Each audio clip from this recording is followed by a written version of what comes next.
Imagine a world where the Roman Empire was unstoppable. They had just wiped Carthage off the face of the earth. Their legions were nation-crushing machines, and the entire Mediterranean trembled before the shadow of the Roman eagle. But from deep in the scorching North African desert, a lone wolf has risen to challenge that order. He had no ironclad legions, no vast fleets. He was Jugurtha, a bastard son of Numidia, a man who had done the unthinkable, made Rome a laughingstock. He invented the art of guerrilla warfare centuries before modern history had a name for it. He used speed to tease strength, the desert to crush discipline. But Jugurtha's most terrifying weapon was not swords, but a dark understanding of human greed. He bribed the Roman Senate with gold and turned its proudest generals into puppets. He was the one who uttered the chilling prophecy, "Rome is a city for sale and will soon perish if it finds a buyer." Today's story is not just about a war. It is a chronicle of a military genius who brought the world's superpowers to their knees, of dirty political intrigue, and of a tragic end in the coldest dungeon in history. How could one man stop the world's largest army? And why did his death sow the seeds of the fall of the Roman Republic itself? Before we enter the quagmire of the Numidia desert, if you are a fan of historical battles and great strategies, please like this video. Don't forget to subscribe and turn on the notification bell, because that's the only way you won't miss the next epic. And leave a comment below. Which do you think is scarier, gold or sword? Ready? Let's get started. Let's go back in time to 118 BC. The wind is howling over the sand dunes of North Africa, and in the capital city of Cirta, an old king was breathing his last, accidentally releasing a fierce tiger back into the jungle. Part 1. Historical background. The ghosts of Rome in the wild land of Numidia. By the end of the 2nd century BC, the Mediterranean world was firmly in the hands of Rome. Carthage, their most powerful and ancient rival, had been completely obliterated by 146 BC. The great city that had once defied Rome was now a heap of ashes, salt sprinkled on the ground to ensure that no germ of life could rise again. Rome, in the throes of victory, saw itself as the master of the world, the pinnacle of civilization and military might. No power, be it the barbarian tribes of the north or the Greek kingdoms of the east, could look directly into the eyes of the Roman eagle without trembling. But at that very moment, on the other side of the Mediterranean, deep in the interior of the continent, a new threat was quietly emerging. Not from giant war elephants or mighty naval fleets, but from the dry Atlas Mountains and the burning deserts of Numidia, a territory corresponding to modern-day Algeria and parts of Tunisia. Numidians were no strangers to Rome. On the contrary, they were once Rome's closest allies. It was the Numidian cavalry under the legendary King Massinissa that played a decisive role in Rome's defeat of Hannibal at the Battle of Zama. The Numidians were natural-born horsemen. They did not fight in a rigid phalanx formation of the Greeks, nor did they possess the heavy armor and thick shields of the Roman legionaries. Their strength lay in their freedom, speed, and ability to blend in with the harsh nature. For the Romans, war was a matter of discipline and force. A legion was a machine that crushed everything in its path with order and steel. But for the Numidians, war was a hunt. They charged like a whirlwind, lobbing deadly javelins, then retreated into nothingness before their enemies could swing their swords. In 118 BC, King Massinissa of Numidia died, leaving behind a wealthy kingdom rife with internal strife. Rome, as its patron, saw Numidia as a docile vassal, a vast storehouse of grain, and a safe buffer zone to the south. The Roman senators, preoccupied with lavish banquets and political intrigue in the forum, paid no attention to the petty squabbles of the wilderness. They believed that a wave of the hand, or a diplomatic mission, would be enough to bring order to the barbarians. But they were wrong. They did not know that among the contenders for the throne in Numidia was a man unlike any other. A man who had fought under Rome's banner, slept with its soldiers, and most importantly, had seen into the empire's dark heart. He knew that Rome's iron armor might be impenetrable by sword and spear, but it was easily corroded by gold and patience. His name is Jugurtha. Jugurtha's arrival marked not only the beginning of a brutal war that would last nearly a decade, but also the birth of a military mindset centuries ahead of its time. While Roman generals were still absorbed in the idea of decisive battles on open fields, Jugurtha was preparing for a different game. He would not give Rome what it wanted. There would be no lines of battle, no traditional codes of honor. Instead, Jugurtha would drag Rome into a quagmire of fatigue, of nighttime ambushes, of suspicion and betrayal. Jugurtha understood a truth that would take thousands of years and much blood to come to modern history. To defeat the world's largest army, you don't need to be stronger than it. You just need to make it bleed from 1,000 small cuts, make it exhausted, chasing a shadow, and most importantly, make the war so costly in both money and lives that it makes them wonder, was it worth it? The year 112 BC was set like this. On one side was the giant Roman war machine, arrogant and beginning to rot from within by corruption. On the other was an African military genius, a wolf of the desert, sharpening his claws to teach the world its first lesson in guerrilla warfare. History is about to witness a confrontation between the elephant and the wolves. And contrary to what the Romans believed, the hunters this time will not be them. Part 2. The baby and the warrior Belaludiv history is usually written by the victors. Jugurtha's story is a rare exception. He was a loser, a villain in the eyes of Roman historians like Sallust. But even through his prejudiced writings, the portrait of a rejected genius emerges vividly and hauntingly. To understand why Jugurtha was able to shake Rome, we must first understand the fire that forged him. The shadow of the legend Massanicid all began in the shadow of Massinissa, the great founder, King of Numidia. Massinissa was a living legend who transformed disparate nomadic tribes into a unified and powerful kingdom. He lived to be 90, leaving behind a vast legacy and a complicated family. When Massinissa died in 148 BC, the kingdom passed to his son, Micipsa. But on the fringes of that brilliant royal lineage, there was a child born in darkness. That was Jugurtha. Jugurtha was the son of Mastanable King Micipsa's younger brother. But his mother was a concubine, a woman of no great status. In ancient societies, where bloodline was everything, the term illegitimate was a death sentence for any political ambition. Jugurtha grew up in the palace, but did not truly belong there. He was a prince, but was considered invisible in the line of succession. This indifference was the greatest gift that fate gave him.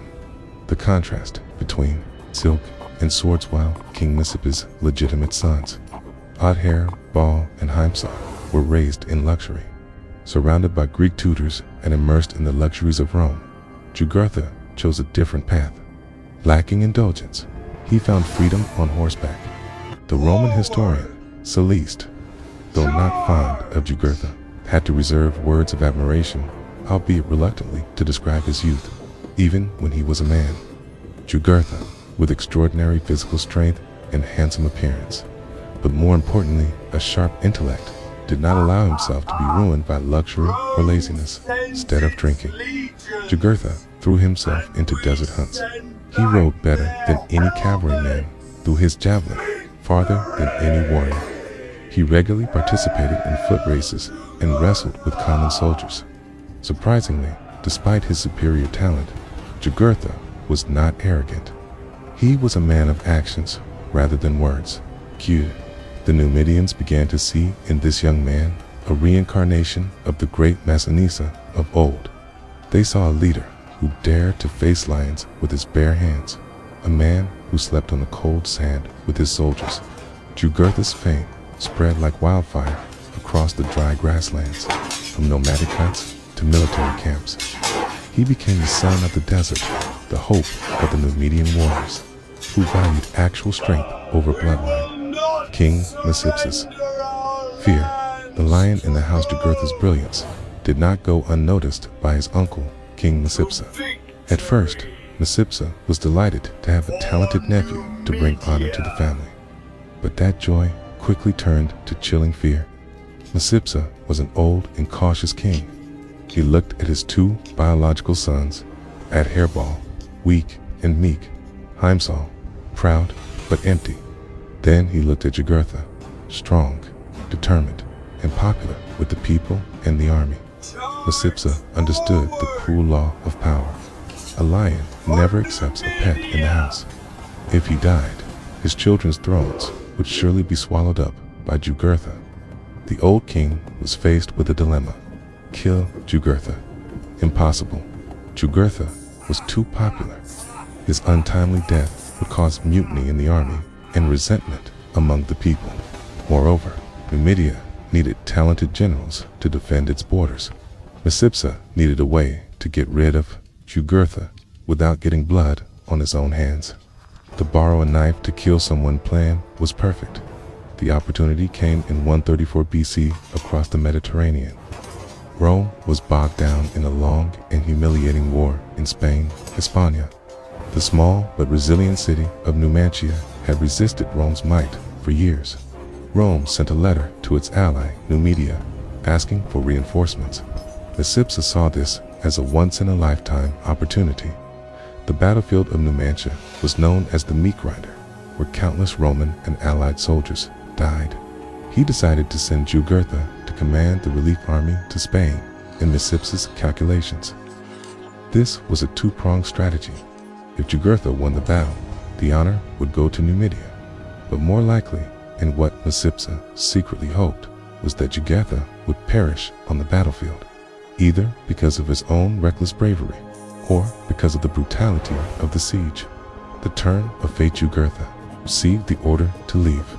Perhaps he had a vague idea of his uncle's intentions, but instead of fearing or avoiding it, he welcomed it as an opportunity to escape the suffocating gilded cage of his homeland.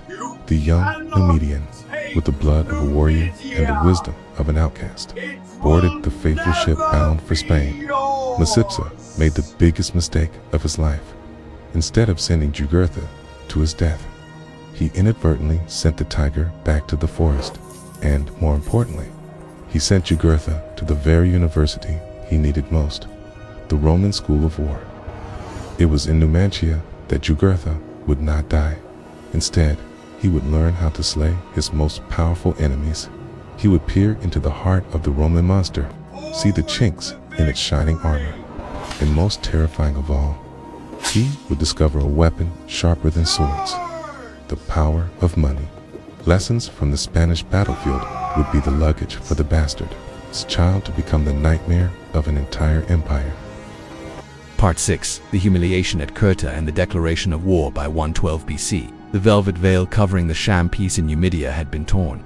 The ink had barely dried on the Roman-sponsored territorial treaty, but Jugurtha had no intention of honoring it. To him, Adherbaal's existence, even if he ruled only half the kingdom, was an eyesore, a potential threat to his absolute power. Jugurtha began with provocations. He had his soldiers pillage border villages, slaughter livestock, and burn crops, hoping that Adherbaal would become angry and launch a war first. If Adherbaal fired first, Jugurtha could rightfully kill his brother in the name of self-defense. But Adherbaal, who had experienced enough pain and understood his own weakness, chose to be patient. He sent messengers to complain but did not fight back. This weakness did not please Jugurtha. On the contrary, it made him more contemptuous and impatient. Jugurtha decided to throw away all pretense. He sent a large army to invade Adherbaal's territory, without asking for a reason, without declaring war. The battle outside the walls, Adherbaal was cornered. He was forced to rally his army to confront Jugurtha near the city of Jugurtha, modern-day Constantine, Algeria. Jugurtha chose to attack at dusk, when the dim light threw Adherbaal's army into disarray. It was not a battle, but a chase. Adherbal's army was crushed in the first attack. Adherbal and a few remnants of his army were lucky enough to escape inside the fortified walls of Kurt. If it had not been for the timely support of the Italisi merchants living in the city, who stood on the walls to repel Jugurtha's army, Adherbal would probably have been captured that night. Jugurtha besieged Kurta, and this is where the real tragedy began. The impotent ambassadors of Rome news of the siege of Kurta reached Rome. The Senate, still intoxicated by the bribes they had paid, was reluctant. They sent a delegation of young, inexperienced men to meet with Jugurtha. Jugurtha received them with a superior attitude. He offered sophistry. Adherbal plotted to assassinate me. I was only defending myself. Rome should not interfere in the internal affairs of an ally. When the envoys demanded to see Adherbal, Jugurtha refused. The result, the young Roman delegation, overwhelmed by Jugurtha's power and army, returned to Rome empty-handed. Meanwhile, inside Kurta, the situation became desperate. Adherbal sent a final letter to the Senate, no longer in the tone of a king. It was the plea of a condemned prisoner. Part 7. The Giants' First Failures. In 111 BC, the atmosphere of war was on both sides of the Mediterranean. The Roman legion under the command of Consul Lucius Calpurnius Bestia landed in North Africa. It was a powerful force, armed to the teeth, carrying the pride of a world conqueror. Bestia was accompanied by his most senior officers, including Marcus Scaurus, head of the Senate, who acted as an advisor. The Romans believed that if the mere sound of the legion's footsteps echoed across African soil, Jugurtha would be frightened into surrendering immediately. They were sorely mistaken. Air punch. As soon as Bestia set foot in Numidia, he realized he was facing a war the Roman military textbooks had never taught him. He wanted a pitched battle, where the armies lined up in a straight line, and the Romans' iron discipline would crush the enemy. That was how they had defeated the Greeks, the Carthaginians, and the Gauls. But Jugurtha did not give Bestia that chance. The Numidian king employed ghost tactics. As the Romans advanced, the Numidians retreated. As the Romans stopped to set up camp, arrows and javelins flew from the darkness. Jugurtha knew every rock niche and water source in his native desert. He lured the Romans deep into the wilderness, where the scorching sun and lack of water sapped morale. The Roman soldiers, with their heavy armor, were slow and clumsy against the nimble and agile Numidian cavalry. They felt like they were punching the air. There were no enemies to kill, only heat, dust, and endless fatigue.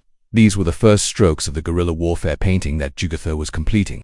Part 7. The Giants' First Failures. In 111 BC, the atmosphere of war was on both sides of the Mediterranean. The Roman legion under the command of Consul Lucius Calpurnius Bestia landed in North Africa. It was a powerful force, armed to the teeth, carrying the pride of a world conqueror. Bestia was accompanied by his most senior officers, including Marcus Scaurus, head of the Senate, who acted as an advisor. The Romans believed that if the mere sound of the legion's footsteps echoed across African soil, Jugurtha would be frightened into surrendering immediately. They were sorely mistaken.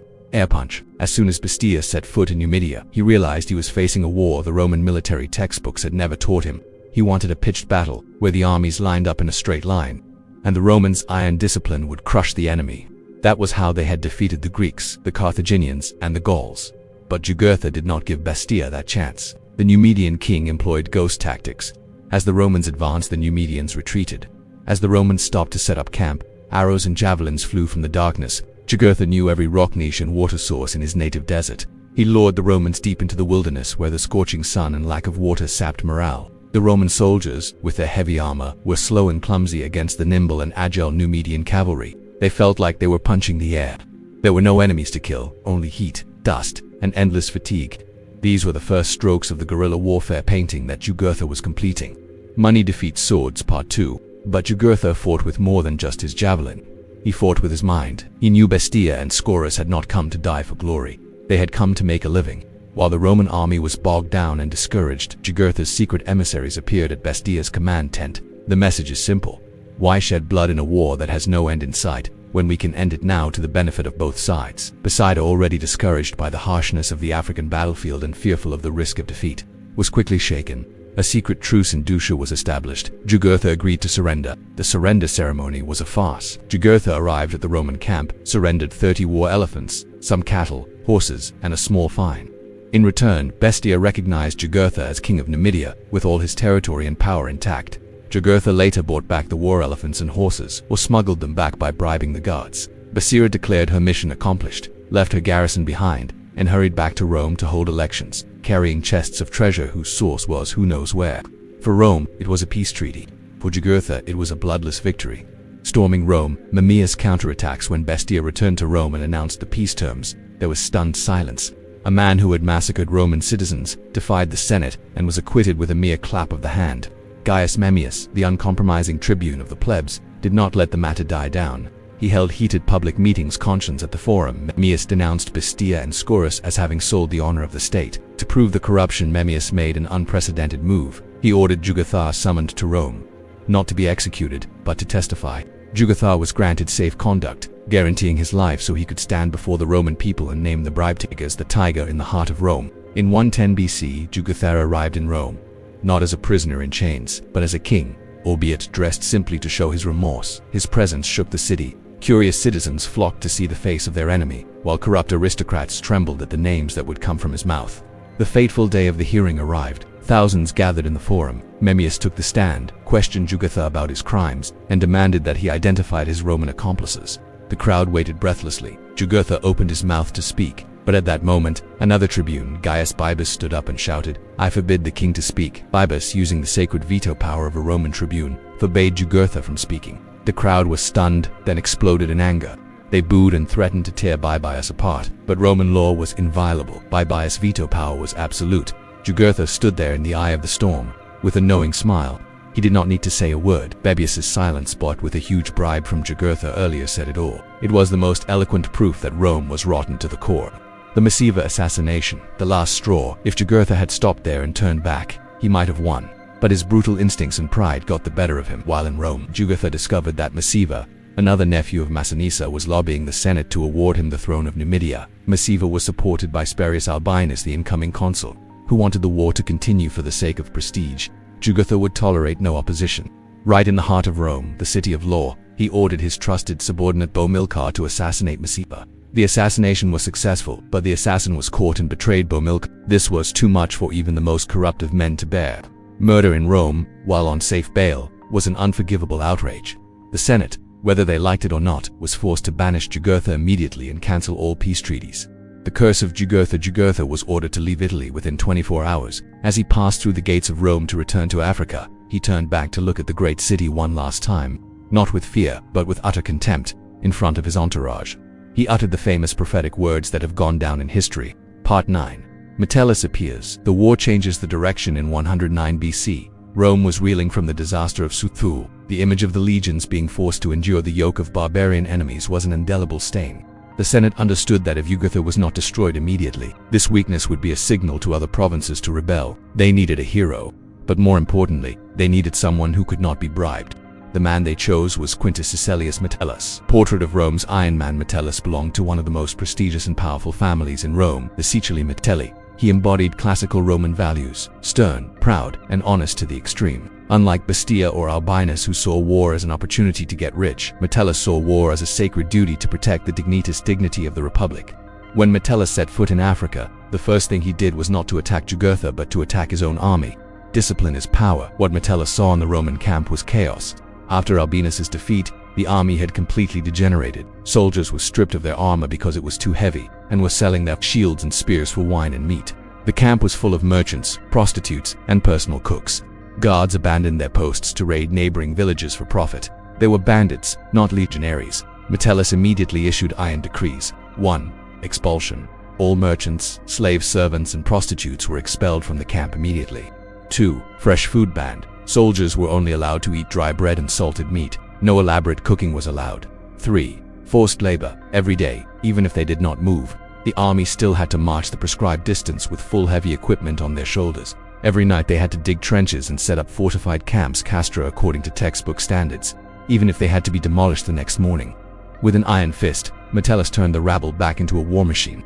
He restored faith, not in easy victory, but in discipline. He taught them it is better to suffer under a commander than to be humiliated by an enemy. Beside Metellus was a general legatus with a rough appearance but eyes burning with ambition, Gaius Marius. This pair of Metellus noble and Marius commoner would become Jugurtha's new fear. Reverse psychology. The thief meets the old lady. Jugurtha, through his network of spies, quickly sensed the change. He knew Metellus was not a man to be bought with gold. Jugurtha tested the waters by sending messengers to ask for surrender, promising hostages and money, but asking only to spare his life. This was the same old trick that had fooled Bestia and Albinus, but Metellus played Jugurtha back with his own specialty, deception. Metellus publicly received Jugurtha's envoys with great hospitality, but in private meetings, He secretly bribed and seduced each of them. He promised great rewards if they would betray and deliver Jugurtha dead or alive to Rome. With Jugurtha, Metellus never gave a definitive yes or no answer to the peace proposals. He kept stalling for time. Meanwhile, the Roman army quietly advanced deep into Numidian territory, taking strategic positions that Jugurtha had not had time to defend. Thinking that the negotiations were going well, Jugurtha was shocked to realize this time the enemy was just as cunning as he was. For the first time, Jugurtha felt caught. He understood that the political game was over. This would be a total war. Capture a vagabond, cutting off the trade lifeline. Metellus' first target was the city of Vaga, modern-day Tunisia, Numidia's most prosperous commercial center. It was home to Italian merchants and Jugurtha's vast storehouse of grain and money. Metellus marched with the utmost caution. Cavalry scouts always went ahead, and infantrymen were always in formation, ready for battle. Jugurtha tried to set ambushes, but Metellus never entered unfavorable terrain without careful inspection. The Romans took Vaga without much bloodshed. Metellus established a strong garrison there, using it as a logistical base. The loss of Vaga was a devastating blow to Jugurtha. He lost supplies, lost prestige, and most importantly, was forced onto the defensive. Jugurtha forced a change, empty house and garden. Strategy, realizing he could not confront Metellus' disciplined army head-on, nor could he deceive the old general. Jugurtha returned to his original instincts, the desert wolf. He ordered his men to burn grain stores and poison wells in the Roman path. He retreated inland, luring Metellus away from the supply ports. Jugurtha began to launch hit-and-run attacks on Roman water or firewood gathering parties. Numidian cavalry appeared out of nowhere, threw javelins, and then disappeared before the Roman soldiers could form up. The battle became a contest of endurance. Metellus wanted to force Jugurtha into a decisive battle. Jugurtha wanted to exhaust Metellus with 1,000 small cuts. Both were preparing for a major clash. Jugurtha, though he evaded, knew he could not run forever. He needed a victory to lift the spirits of the wavering tribes. He chose a particular location, where the terrain favored his cavalry, to set a giant trap for Metellus. That place is the Muthul River. So Jugurtha decided to rewrite the rules of the game. He didn't fight to win. He fought so that the enemy couldn't win. Instead of a massed army, he scattered his Numidians into small mobile groups, operating independently but closely coordinated, and vanishing into dust before a Roman soldier could draw his sword. Historian Sallust describes the Roman army's helplessness. They, the Numidians, attacked and then fled, but their flight was as dangerous as their attack. Unlike Roman or Gallic cavalry, which used heavy armor and fought in close quarters, the Numidian cavalry wore no armor, carried only a small leather shield, and carried bundles of javelins. They rode without saddles or reins, controlling their horses with only a small rope around their necks or with their voices and knee pressure. This made them one with their horses, achieving incredible speed and agility. Their strategy is 1. Approach, rush towards the enemy at lightning speed. 3. False retreat. When the Romans counterattacked, they turned and fled. The famous Roman testudo tortoise formation could withstand a hail of arrows, but it made the soldiers move extremely slowly and became human shields for these constant harassment. Nature is our ally. Jugurtha turned the North African terrain into a second weapon. He adopted a ruthless but effective scorched earth policy. But even more frightening was the water. Jugurtha had his soldiers throw dead animals or poisonous herbs into wells along the Roman route. Thirst became a more formidable enemy than swords. Roman soldiers, under 40 degrees Celsius sun, wearing 20 to 30 kilograms of armor, marched exhausted. When they found water, they faced the risk of disease.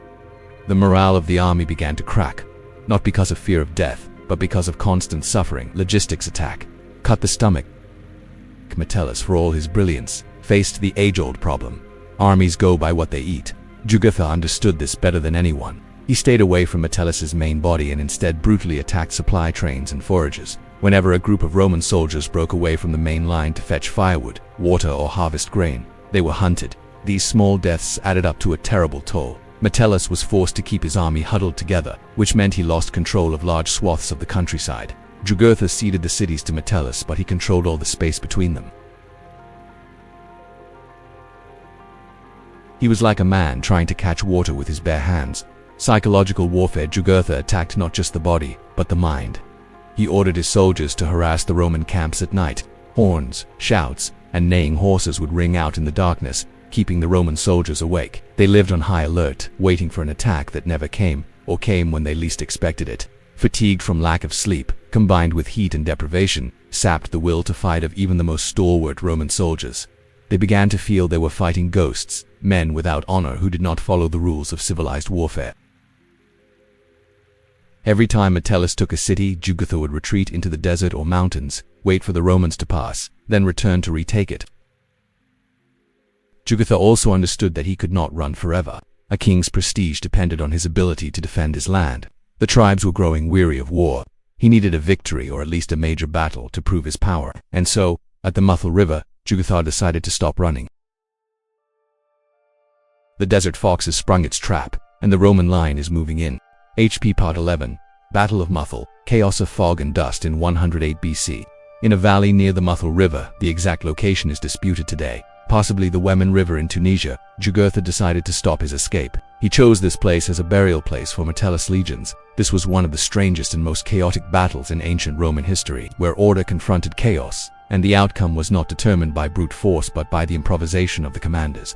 Jugurtha's perfect trap. Jugurtha had chosen the terrain wisely. Metellus' route descended from a high mountain range across a dry plain some 20 miles wide to the Muthul River, the only source of water in the area. Jugurtha positioned his army hidden on a hillside running parallel to the Roman route, covered with wild olive bushes and low bushes. Cavalry stand on both wings, ready to flank. War elephants stand interspersed with light infantry in the front line to disrupt enemy formations. Bomilcar, trusted general, assigned to command a team of elephants and infantry to block the way down to the river, cutting off Rome's water supply. Jugurtha's plan was to wait for the Romans to enter the middle of the arid plain, tired and thirsty, then suddenly descend from the hillsides like a flash flood. He wanted to surround and destroy them right there in this dead land. The sharpness of As the Romans descended the mountain pass, Metellus immediately sensed something was amiss.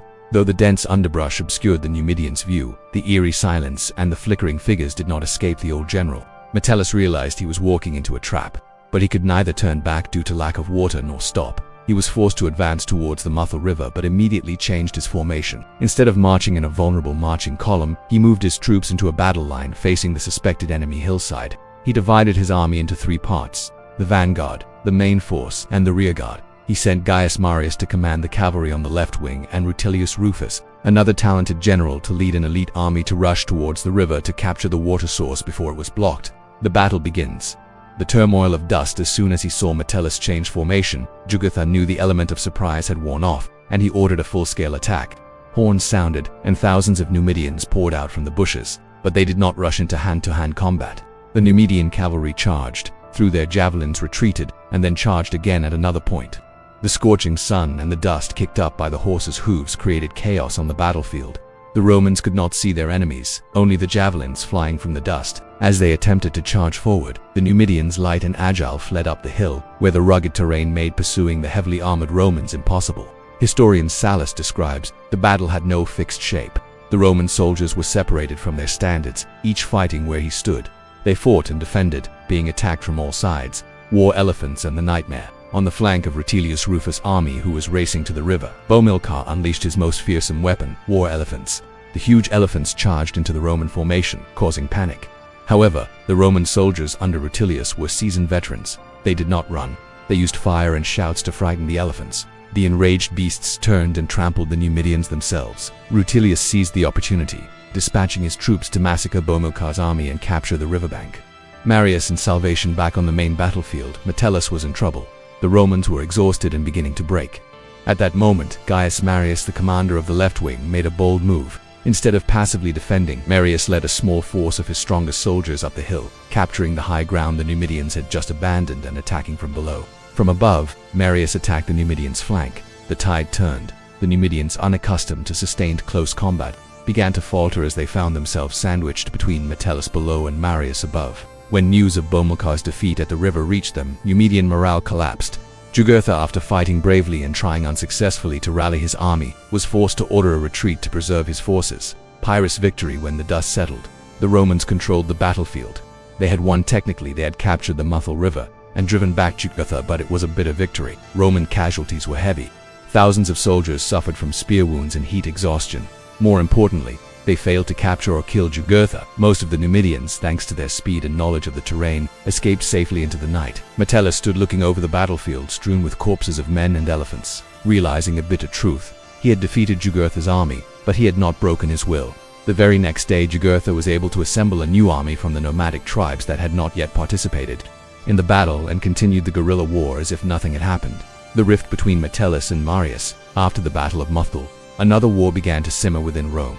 The battle between Metellus' ego and Marius' ambitions. Marius, who had played a major role in the victory, began to publicly criticize Metellus for being old, slow, and prolonging the war for personal glory. Marius believed that only a new, more drastic and brutal approach could end the old fox Jugurtha. Marius asked permission to return to Rome to run for consul. Metellus, with his aristocratic arrogance, taunted Marius. "You just wait. When my son, only 20 years old, is old enough to run, then you two can run together."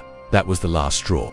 Marius returned to Rome, filled with hatred and determined to overthrow Metellus. He would create a military revolution that would change the face of Rome forever, and the first victim of that revolution would be Jugurtha. The end of the Battle of Muthul was not the end, but the beginning of a new, bloodier phase where politics and military merged. Part 11. Battle of Muthul. Chaos of fog and dust in 108 BC. In a valley near the Muthul River, the exact location is disputed today.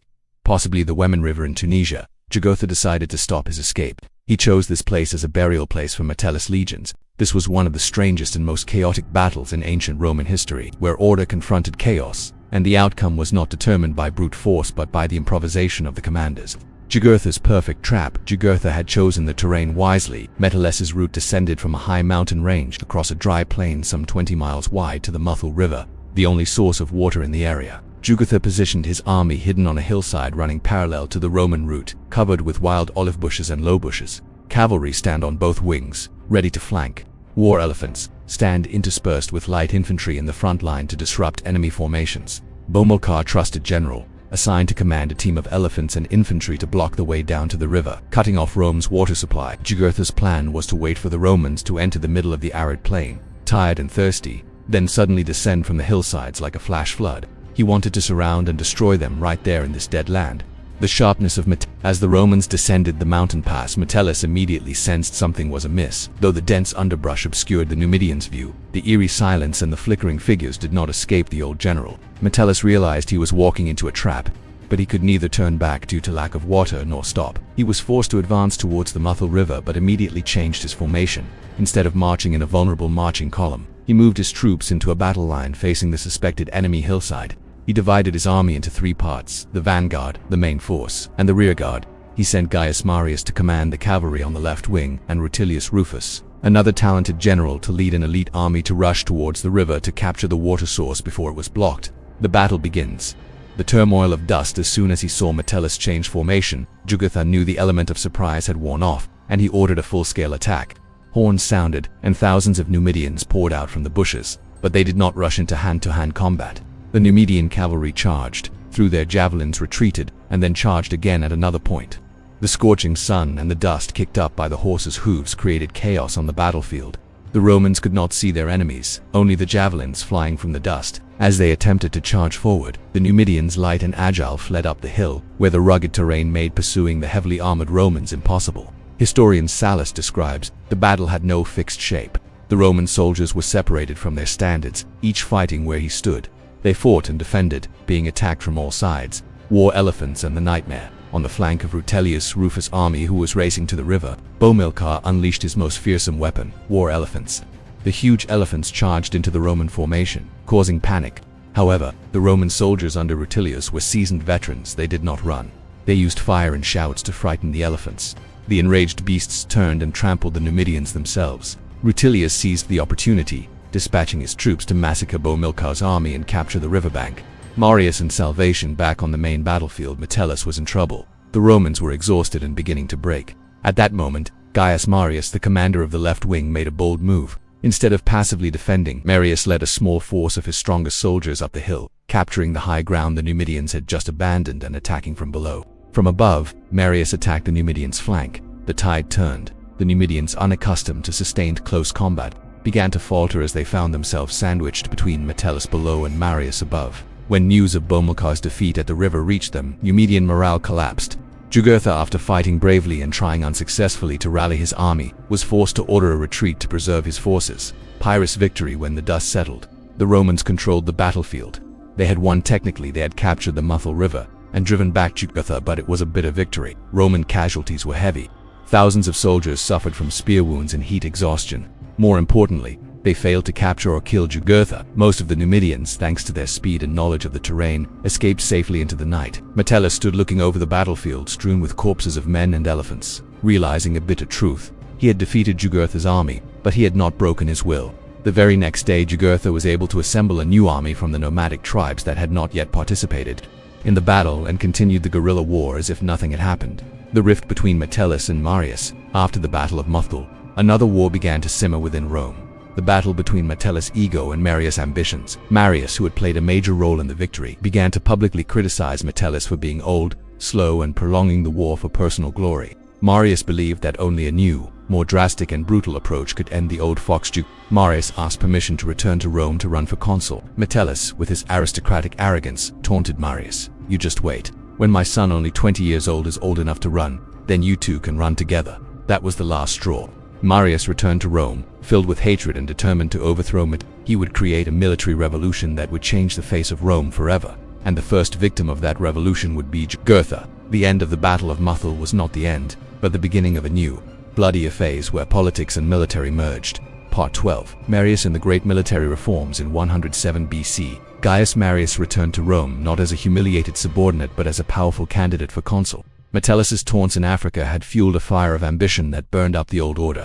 The revolution of the new man Marius was a novus homo new man, the first in his family to enter politics. He had no wax statues of his ancestors to show off like the nobility. He had only scars on his body. Marius waged an unprecedented campaign. Instead of campaigning in the closed chambers of the upper classes, he went straight to the forum, speaking directly to the plebeians.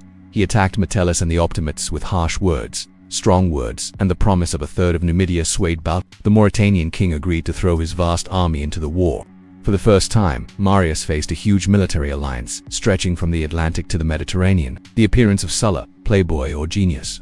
While Marius was worrying about this new alliance, he received reinforcements from Rome, led by his new quaestor, Lucius Cornelius Sulla. Sulla was the polar opposite of Marius. Marius, common origin, rough, hates Greek culture, believes in muscle strength.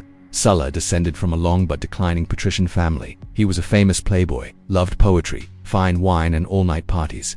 At first, Marius and his men looked at Sulla with contempt. They thought that the pale-skinned dandy would faint at the sight of blood, or get in their way. But Sulla silenced them all. Once in Africa, Sulla transformed himself. He ate and slept with the soldiers, shared frugal rations, and volunteered to go first on the most dangerous reconnaissance missions. More importantly, Sulla possessed something Marius lacked: charisma. If the soldiers feared Marius as a stern father, they loved Sulla as a generous brother. Ambush at sunset. In late 16 BC, as Marius was leading his army back to winter camp near Jugurtha, after a long campaign, disaster struck. Jugurtha and Balchus, well aware of the Roman marching habits, chose the perfect moment to attack: dusk. As the sun set, the dim light blinded the sentries, and tens of thousands of Mauritanian and Numidian cavalry suddenly charged from all sides. This was not a battle by any rules. The Romans had barely formed their aces triplex, 3 horizontal lines, when they were torn apart. The enemy cavalry had no use for tactics, charging in small groups, killing each other like madmen. Marius, though taken by surprise, kept his cool like a veteran. He ordered his men to form a circle orbis, back to back, for defense. Beside him, Sulla commanded the Roman cavalry to charge left and right, desperately repelling the enemy's spearheads to protect the center. That night was the longest night for the Roman legion. They were completely surrounded on 2 bare hills. Down in the valley, Jugurtha and Balchus's men lit bonfires, danced, and sang to celebrate their early victory. The barbaric howls echoed through the night, shaking the morale of the Roman soldiers. Jugurtha even rode close to the Roman line, holding up a bloody head, actually the head of a common Roman soldier, and shouting in Latin, thanks to his time serving in Numantia: "Marius is dead. I have killed him. What are you fighting for?" The rumors spread quickly, almost causing the battle to break down. But Sulla quickly realized the lie and reassured his soldiers. Counterattack at dawn. Marius knew that if he waited until full dawn, when the enemy would see the Romans' outnumbered and exhausted forces, they would be destroyed. He decided to gamble everything on a preemptive strike at first light, while the enemy was sleeping after a night of feasting. As soon as the trumpet signaling dawn sounded, the entire Roman army, instead of defending, rushed down the hill with earth-shattering battle cries. The tide turned suddenly. The Mauritanian and Numidian troops, sleepy and undisciplined, panicked. They thought Roman reinforcements had arrived. Marius led the infantry in a sweep through the enemy camp, while Sulla's cavalry pursued the fleeing troops. The battle ended in a dramatic victory for Rome. The Jugurtha-Bacchus alliance was defeated. But Marius understood that this victory was only a stroke of luck. He could not defeat an enemy with a much larger number and an endless rear like Mauritania. Diplomatic error. Marius realized that swords and spears could not deal with Baucus. He needed to separate Baucus from Jugurtha, and the only man with the tact, the eloquence, and the courage to carry out this suicidal diplomatic mission was Sulla. Marius sent Sulla to meet Baucus. It was a life or death gamble. Sulla would have to travel deep into enemy territory with only a small retinue, leaving his life at the mercy of a barbarian king. The Battle of Mines in the king's tent. When Sulla arrived at Baucus' court, he was faced with a dilemma.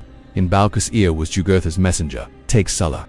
With this hostage you can force Rome to sign any treaty you want. Jugurtha is your son-in-law, your own flesh and blood." On the other ear was Sulla, with the easygoing manner of a Roman aristocrat: "Jugurtha is a sinking ship. If you follow him, you will sink with him.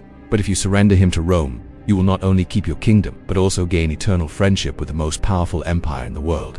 Rome is as grateful to its friends as it is to its enemies. Baucus was in great turmoil. He made appointments with both sides, made promises to both. The night before the decisive day, Baucus lay awake, pacing his tent, weighing friendship against advantage, honor against survival. Sulla knew he was on the chopping block, but he showed no fear. He continued to laugh and drink, displaying absolute confidence in Rome's power. This attitude had a profound effect on Baucus. The Mauritanian king realized an empire that could produce brave men like Sulla was sure to be victorious. The next morning, Baucus made his decision. He called Sulla in and whispered, "Get ready. I will set a trap for Jugurtha." The wheel of history begins its final turns. The great hunter Jugurtha is about to fall prey to his own kin's trap. Part 14. Historical Deception and the End of the Guerilla King in 105 BC. The scorching heat of the Mauritania desert seemed to heighten the oppressive tension at the rendezvous. King Baucus I had made his final decision: sacrifice his son-in-law to save the throne. But to capture a wild and suspicious beast like Jugurtha, the perfect trap was needed. The double act. Baucus played a dangerous game until the last minute. He told Sulla that he would trick Jugurtha into coming to Rome to hand him over. At the same time, he sent a message to Jugurtha: "I have tricked the Roman general Sulla into coming to the meeting. He will come with only a few followers. This is a once-in-a-lifetime opportunity to capture him alive. With a high-ranking Roman hostage in hand, we will force Rome to withdraw its troops and restore all rights to Numidia." Jugurtha, who had lived his whole life by deception, believed the lie this time. Perhaps it was because it was his father-in-law's words, or perhaps because desperation had dulled his sharp survival instincts. After years of running, sleeping rough, and being hunted relentlessly by Marius's army, Jugurtha craved a decisive blow to turn the tide. Capturing Sulla was the key. The fateful day Jugurtha arrived at the rendezvous point, a high mound in the middle of the wasteland, unobstructed by the shade of a tree. He had brought his most loyal guards with him, but they were all ordered to carry light weapons so as not to arouse suspicion from his prey. Sulla approached from the other side. He was calm, unarmored, clad only in a white toga, like a peacemaker. Sulla knew he was walking on a knife's edge. If Baucus changed his mind at the last minute, Sulla's head would fall to the sand before sundown. But Sulla gambled on Baucus's fear of Rome's might. The two groups met. Jugurtha saw Sulla, his eyes shining with triumph. He signaled Baucus to act, and Baucus acted. The trap falls down. A wave of Baucus' hand, but instead of the Mauritanian soldiers rushing to arrest Sulla, they turned their spears on Jugurtha. Hundreds of Mauritania archers and spearmen sprang from the surrounding sand dunes. Screams of betrayal rent the air. Jugurtha's guards, though fighting like wounded lions, were quickly cut down by a hail of arrows and spears. They fell, their blood staining the yellow sand, forming a circle of corpses around their king. Jugurtha stood there, alone, his sword still unsheathed. He looked straight into the eyes of Baucus, the father-in-law he had trusted. No words were spoken, only shock and the pain of betrayal worse than death. The Mauritanian soldiers pounced and pinned Jugurtha to the ground. The proud king of Numidia, the terror of the Roman legions, the man who had once made the Roman Senate bow to him for money, was now chained like a wild boar. Sulla and the Ring of Glory Baucus trembled as he handed Jugurtha over to Sulla.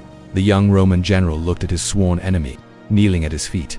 Sulla did not kill Jugurtha on the spot. Death would have been too easy. Jugurtha was a gift, a ticket to the pinnacle of power that Sulla had to bring back to Marius and Rome. Sulla brought Jugurtha back to the Roman camp.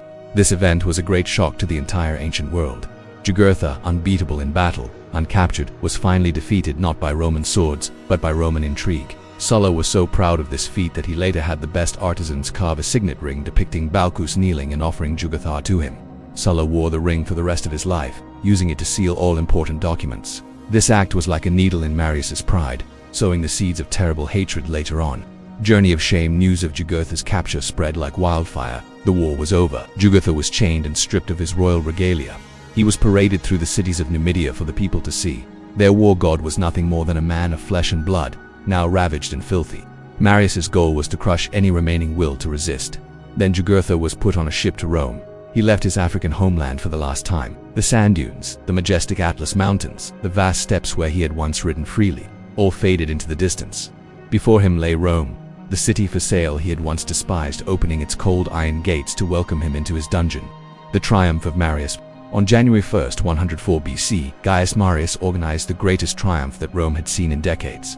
The Roman people poured into the streets, cheering Marius, the savior of Rome, who had ended this long and humiliating war. At the head of the procession were wagons loaded with gold and silver looted from Numidia, the money Jugurtha had used to bribe the senators, now the spoils of the Republic, and right in front of Marius's carriage was Jugurtha. The once mighty king now wore tattered royal robes. His hands and feet were bound in heavy chains. He had to walk, trudging through the cobblestone streets of Rome, under the jeers, insults, and even stones thrown by the crowd. Jugurtha's 2 sons were also taken with him. Jugurtha's pain was not his imminent death, but witnessing the downfall of his family and the gloating of his enemies. The historian Plutarch recounts that, during the hours-long procession, Jugurtha lost his mind. He muttered and laughed to himself, his eyes rolling wildly. Perhaps it was his only way to distract his mind from this cruel reality. When the procession reached the capital, Marius ascended the temple of Jupiter to offer thanksgiving.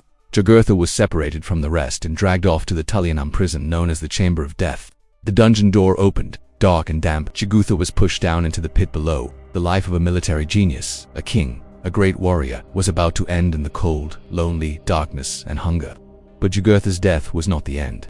It was the beginning of a greater tragedy for Rome itself. Marius and Sulla, the 2 victorious men, eyed each other with suspicion. Jugurtha's ghost would haunt Rome, as the brutal tactics and corruption he exposed would come back to bite the Republic itself.